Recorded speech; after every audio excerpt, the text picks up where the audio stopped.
My name is Santi Saptari. I am the founder and of Santi Saptari Art Consulting and also the curator of Tomorrow is Tomorrow exhibition. I'm just gonna tell you a bit about my consultancy. We started in 2017 in Melbourne, and we actually focuses in art advisory with really specific focus in Southeast Asian contemporary art. We curate exhibition, we organize exhibition and also exhibition program. So that's just a bit about my consultancy. Now to Tomorrow is Tomorrow. Today's session, I will start with, I'll talk a bit about how the project actually came about. And then we'll do the guided tour together, and then I'll explain about each of the work. And we will conclude later on with some questions and answer sessions. If you are feeling a bit shy or hesitant to ask me question directly, you can always type your questions in the chat room and I can read it to everyone. So, okay, before I forgot, I need to remind you as well, please join us for a few other programs that I've lined up in relation to the exhibition.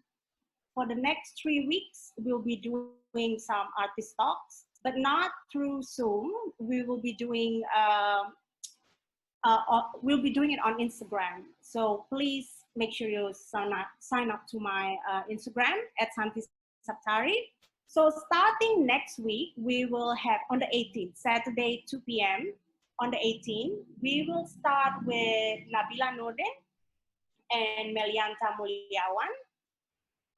So what's gonna happen is each artist will talk about their artwork in this exhibition and their artistic practice for about 20 to 25 minutes, and then followed by question and answer. And then the next artist will start talking.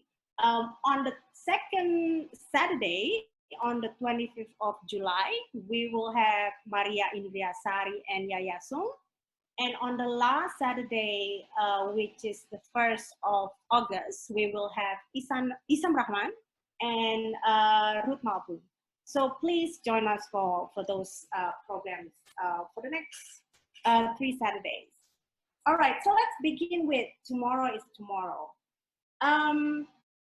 This exhibition is very special and very personal for me. It started during the pandemic. For those of you who know, I actually lived in Melbourne for the past 3 years. And just before Melbourne was going into lockdown at the end of March, I had to go home to take care of my parents because both of them are not in good health, and we didn't have supports in the home because of the helpers had to go home to their villages at that time. So I am the sole caregiver in the family, and I had to go back to Jakarta. During the day, I was, busy taking care of them, managing the house.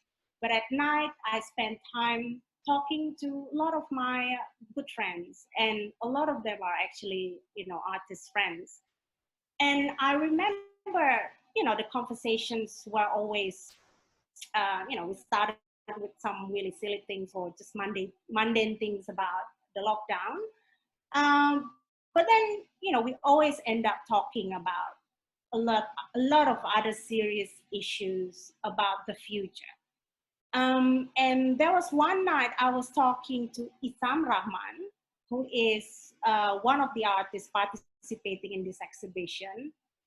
He's one of my good friends, and we were talking about online dating.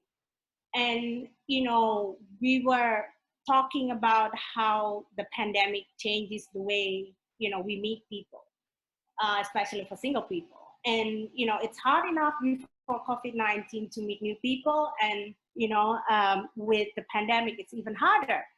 It was a very lighthearted conversation, but, there was a lot of other consequences coming out of that. So I just found that topic was really, really interesting. And that was only one topic out of a lot of other issues that we were talking about. So I thought, you know, these issues that are concerning a lot of my friends and myself, why don't we make it into an exhibition? We should address this issue. We should talk about it. So that's where the idea of organizing this visual exhibition came about. I think what I need to point out as well, I think the spirit is really to provide a platform for artists to actually talk about this issue. Not so much about the lockdown, but really about, you know, the shift, the changes, the uncertainties of our life and our future. And I decided to approach a few artist friends, and I've, I've, I've decided to talk to, you know, I've decided to ask artists that I know the practice quite well, and also I know them quite personally, so I know the issues that they are actually facing and you know, at this very moment. So I've asked, of course, Ezzam, Maria Indriasari, Meliantha Muliawan, Nabilah Nordin, who's in Melbourne, Ruth Marbun, and Yaya. And I'm so happy that all of them said yes, and very, you know, enthusiastically. And all of them are actually here, by the way. So when we started this exhibition, we were all working within our own limitations. You know, we were still in lockdown at that time. You know, we had time limitations because a lot of us were like juggling, doing other things at the same time, and also resources.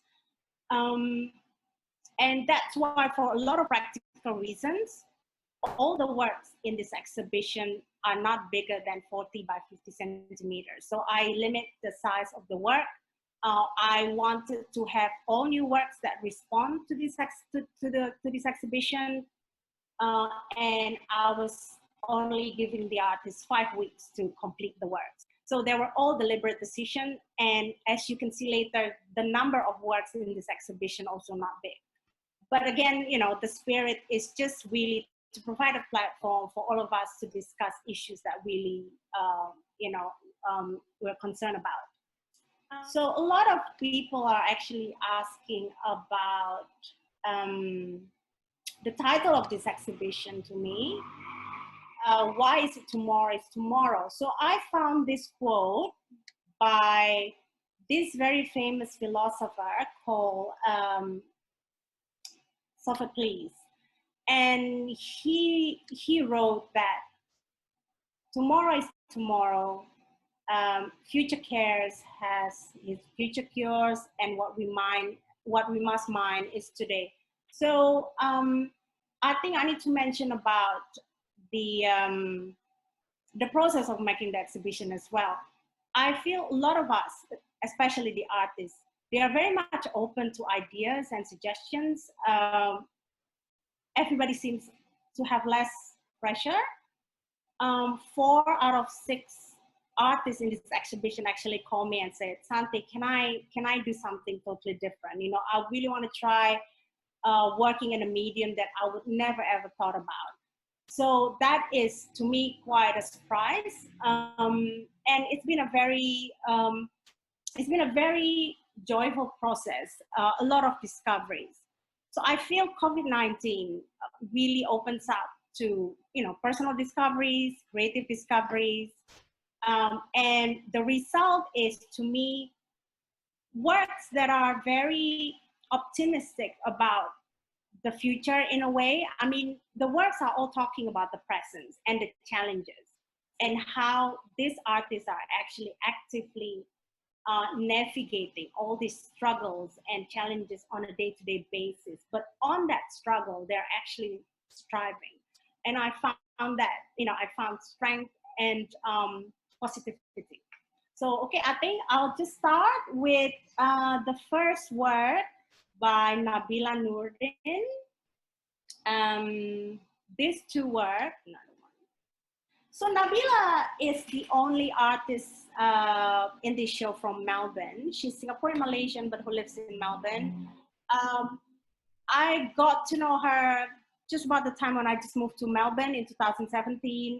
I still remember when we met in a cafe in the winter. We were both really talking about, you know, how to navigate the art world in Australia as, you know, foreigners. And I am very much intrigued by her works, her sculptures, because not only I think she is one of the very few female sculptors in Southeast Asia. And her works are very process driven. They put together with glue, paint, and paper. She makes large scale sculptural installations. She works with plaster, cement, and paint. And what is interesting also, Nabilah put together old material and new material to create a new form, a new structure, and then a new structure that somehow, you know, holding up together. And she's very interested in making structures that are kind of wonky, as if they look about to fall. And I really like to put her works as the beginning of the show, because to me, these two sculptures really talk about the fragility of life, you know, the life that we're facing at the moment with the constant changes, the surprises, the ups and downs. And, you know, her sculpture resembles life. Things are naturally broken, you know, our stories are built from different experiences and so on. And, you know, the odd sculpture, the irregular shape, they are kind of representing the unpredictable nature of life, really.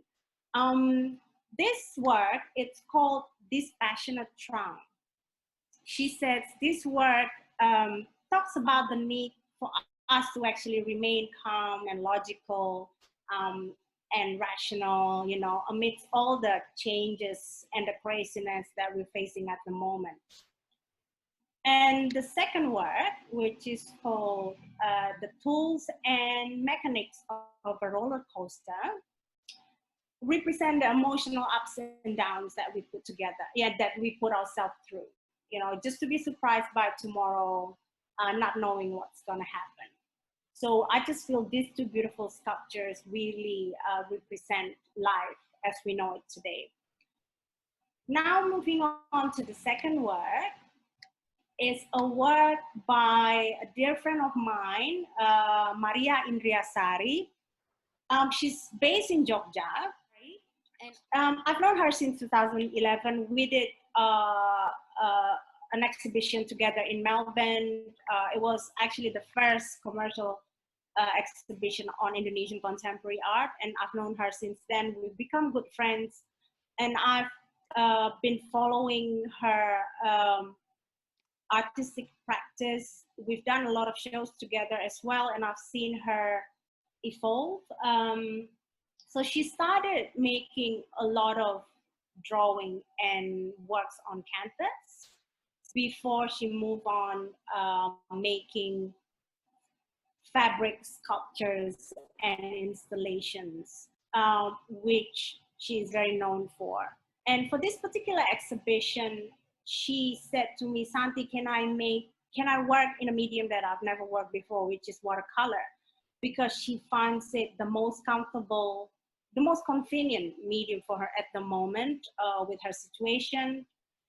It's small, she can always come back to it when she has the time.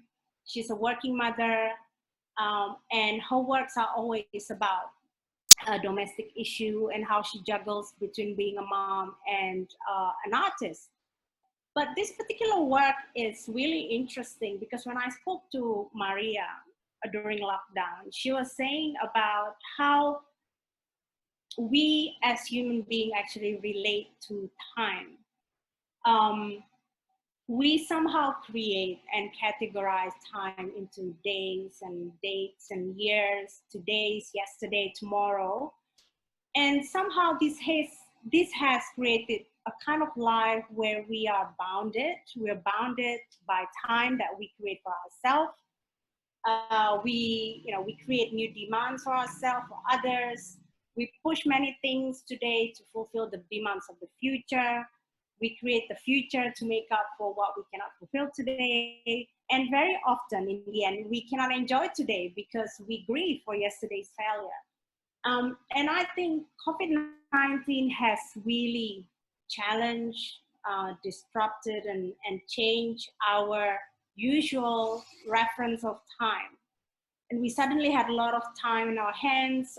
Many of us spend our time during lockdown with families, started doing activities or hobby that we never actually had the time to do in the past. I think it challenges us to really consider our priorities in life. So through her work, Maria really wants to highlight the importance of appreciating today. Today is a gift, and we don't know what's going to happen tomorrow. It's everything is uncertain, but we just have to appreciate today. Now I'm gonna move to the next work by Ezzam Rahman, which is on the opposite work, a wall.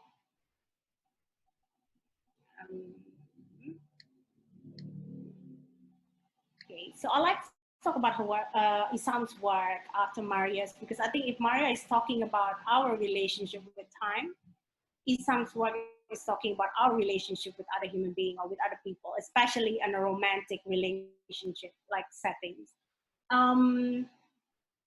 Going back to our late night calls where we were talking about online dating, the difficulties of meeting new people, I think Ezzam's work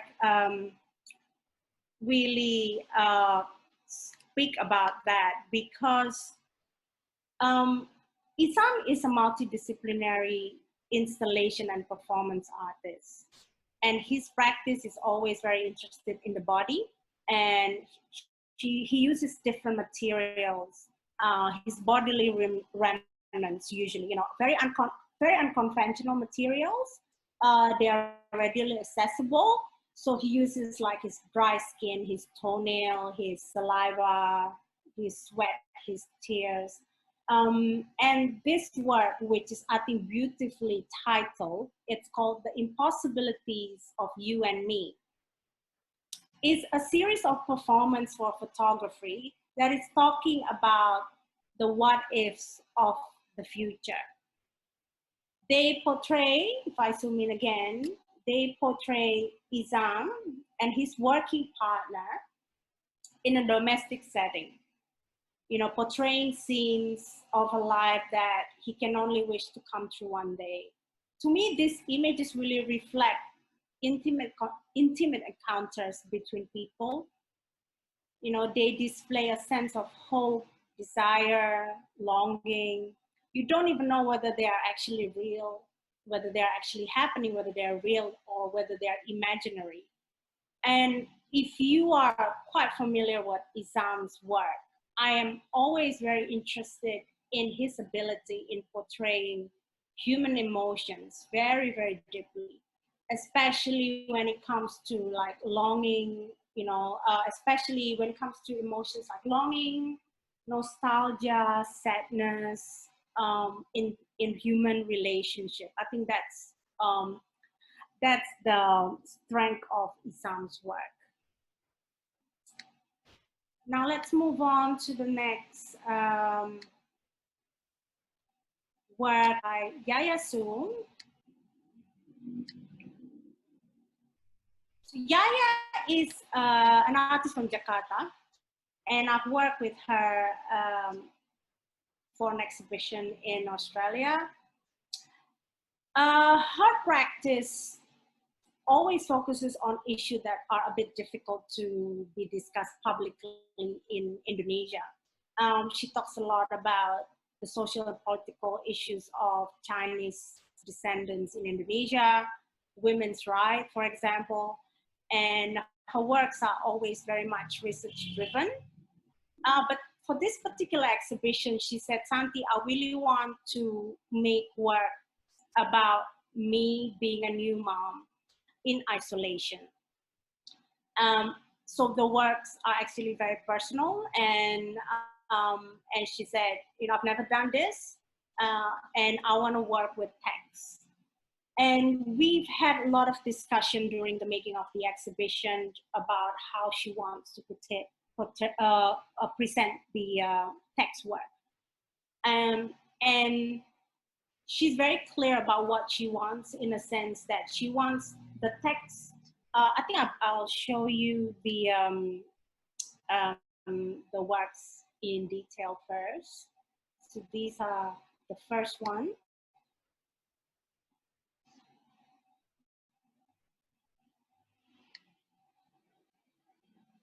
So she's very clear about what she wants, in a sense that she said she wants the text to be distorted. She wants people to not be able to read it straight away. She wants people to look at it, trying to figure out what she's trying to say, but give a further look of what is it that she's trying to say. So we started with her sending me emails of just, her notes and sentences that she's been writing about. And I found her text itself is just really, really powerful. They're very contradictory in nature, but just very, very strong. So I'll give you an example of some of her texts that she emailed me. For example, welcome to motherhood, the new comfort zone that is not really all comforting. Another one would be birth is burden. And she layers the text in two languages, Indonesian and English. So if you can see, this is actually a sentence, and this is another sentence in Indonesian. And these texts are these texts are actually put together against scanned images of everyday items. Like this is a sachet of her baby milk. And then the other one, for example, this is a photograph of her and her 18-month daughter. And this one, if you see this squarish, this rectangular object, it's actually a package of the baby nasal spray. So basically, they are just everyday items that she has in the house. I think I better read out the text. For example, this work, the texts are, we mamas, we are grieving and thriving both at the same time. Adaptasi setiap hari, in English, adapting every single day. On the next word, who knew motherhood rhymes with loneliness? It is not, but it sure does feel like it. And the last one, this sentence is a lack more nurturers. Asas tak tertulis seorang ibu menghela napas di depan wajah anak adalah sebuah kejahatan besar. In English, unwritten principle of a mom, sighing in front of your child is a big crime. So I just found her text really, really intriguing because they voice sentiments of loneliness, exhaustion, but at the same time, hopes and wishes. They express struggles, with love and frustration at the same time, very much often contradictory and engulfed with guilt. Okay, so that is Yaya's work. We're moving on to the the next work, which is by Meliantha Muliawan.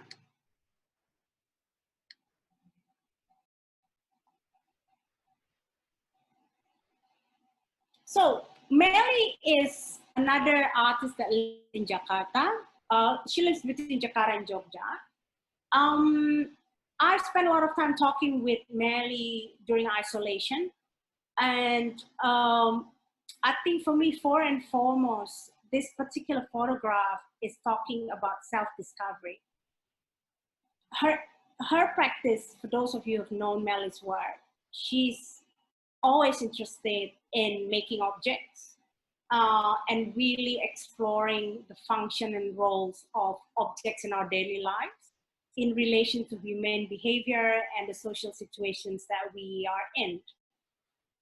And she's very known for her material that she uses. She uses a lot of resins and acrylic because to her, resin allows her to preserve, like literally and metaphorically, the state of her subjects, freezing them in time, while acrylic paint on cloth or on canvas actually work to, at the same time, conceal and expose, just as clothes do. But for this particular exhibition, she ventured into a new medium that she's never done before, which is a photograph. This started during the pandemic when she was cleaning up her old stuff in the house. And she came across a lot of trophies that she had accumulated from her academic achievement in school. She was a very hardworking student. Mainly in, these trophies are mainly in graphic design and art. And she was telling me, something, looking at them, I feel they actually don't say anything. They don't say anything about her academic ability. They don't say anything about her identity or her ability and means to actually help others during the pandemic. So she actually dismantled all the trophies she's got in the house, and she rebuilt new ones in combination with objects that she made out of plaster. So if you see all these white bits, all these white objects, they're all new objects that she made out of plasters. They are actually body parts of those ancient Greek statues, because she wants to give a hint of the Western education system that Indonesia has been adopting. And you can see this is the backside of a man, and this is lips and hands, and she combined them together. So she then rearranged this trophy on a table, just like how a lot of trophies are displayed in the home of a proud parent.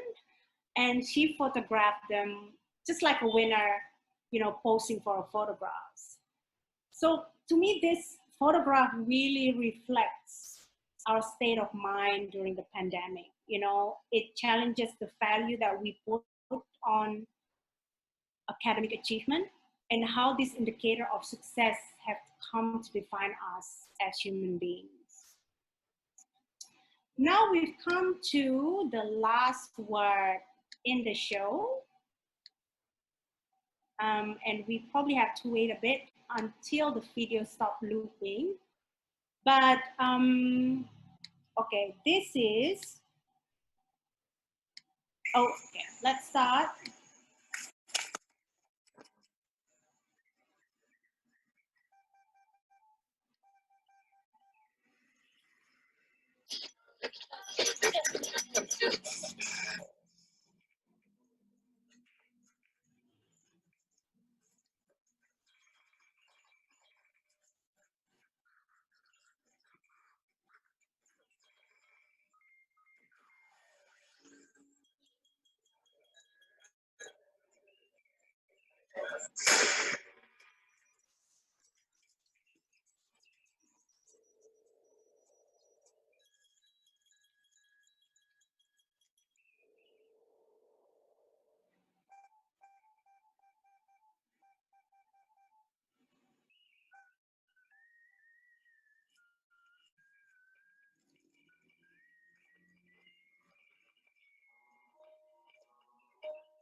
that's the end of the video. So hold on, sorry, I just have to.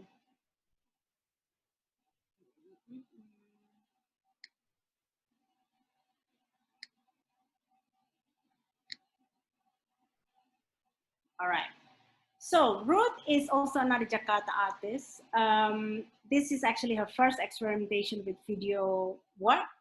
And her practice, usually, you know, she does drawings, textile and acrylics. I think what really attracted me to her works are the fact that she believes in accepting flaws, you know, instead of rejecting imperfections. She, for example, her fabric work, she doesn't sew in the right direction as normally how people sew. She would do it the other way around, for example, because to her it just opens up to more trajectories of possibility and chance. So her interest has always been in human behavior. And as a city girl, she lives mostly in big cities in Indonesia. And she has always been inspired by the people and the object around her. So this is what the video is also all about. You know, we see a number of quirky human head rolling around across the screen that for her embody the whole idea of cycles in life. So for her, you know, things come and go, nothing stays forever, both the good and the bad. And I think it is a good thing because it actually gives us with no option but to proceed with tomorrow. And that also means it gives us a chance to start over, to forget, to, you know, don't care or move on. We are just forced to move forward by adapting and surviving.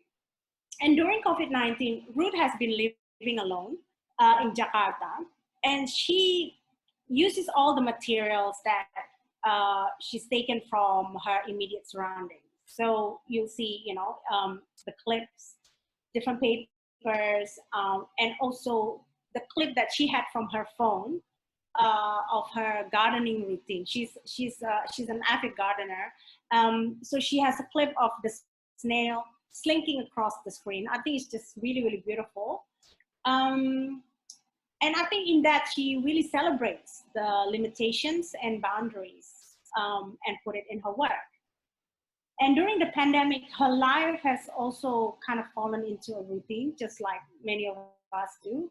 The audio in her video, she actually recorded the sound from different food vendors around her house that she makes on a daily basis that she gets her food from. And, you know, each day these vendors have become her tomorrow, a cycle of another day, a new chance. And it's also very Indonesian. You know, if you grow up in Indonesia, you're very familiar with all those music.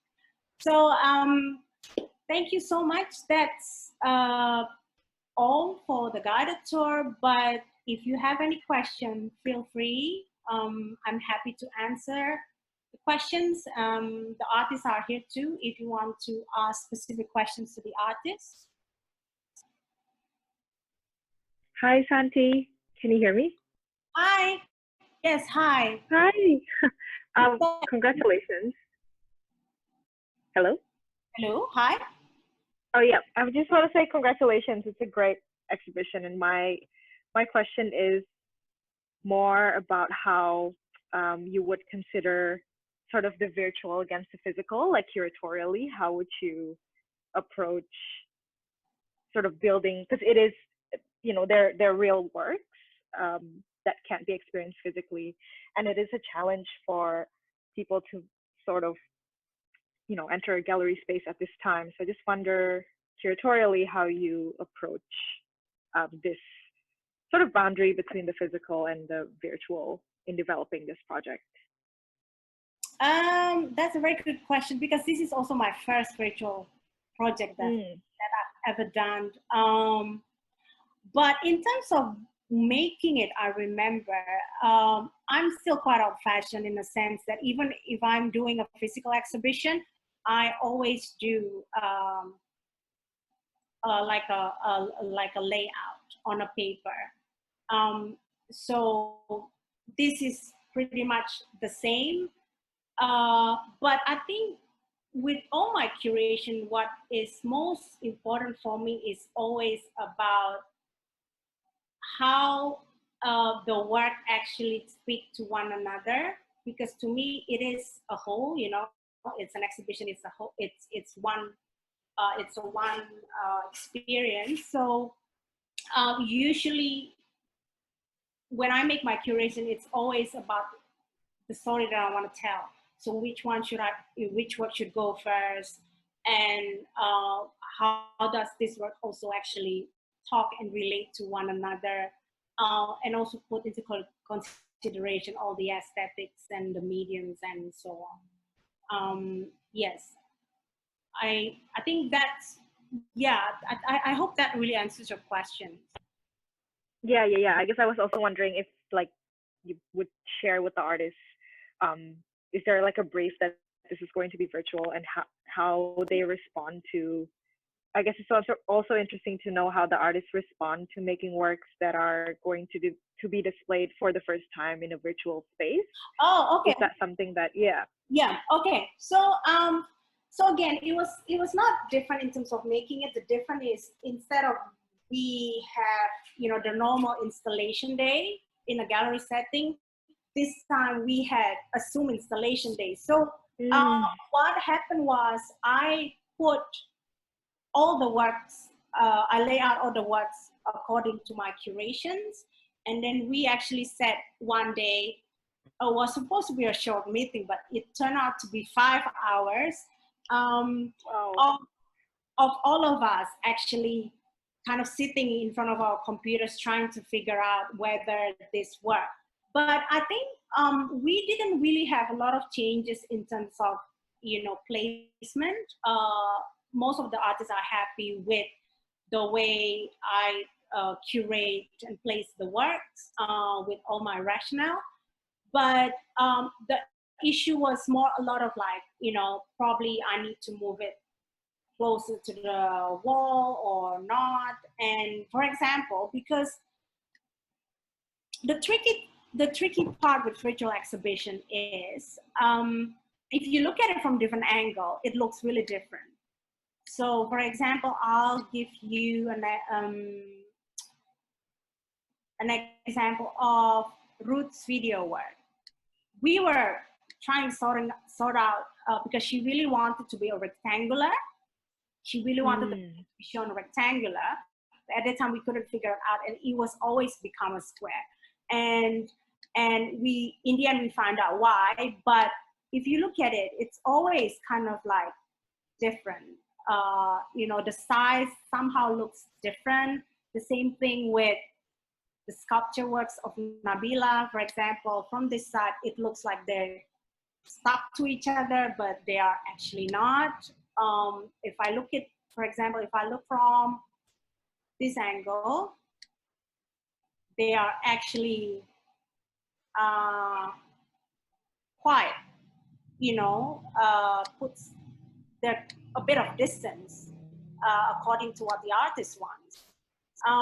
So I think when we were doing the virtual installation, it was more about just touching up, like, probably we need to put it a bit to the left, to the right, and,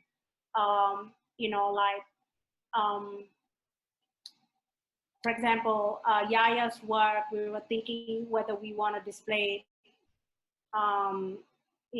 horizontally together, or we make it slightly a bit more dynamic.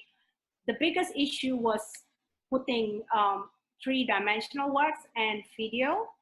But mainly it's like technical issues. So once you figure out what the problem was, it was all right.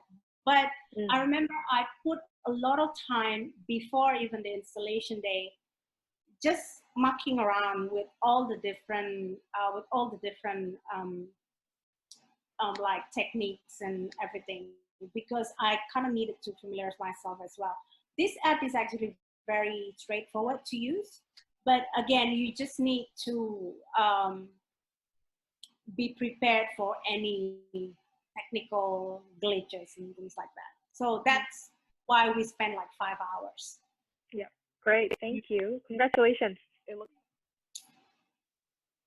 You can always ask me questions afterwards, but if there's no more questions, I just would like to thank everyone for really taking the time to join me this afternoon. Thank you so much. And before I go, please join us for the next 3 Saturdays, where the artists will be talking about their works on IG Live, not through Zoom. And I would like to thank my team as well. Nicole De Silva has been helping me, and also Meliantha, Muliawan with all the design and everything. And of course, all the artists for their hard work. Thank you so much, and see you again.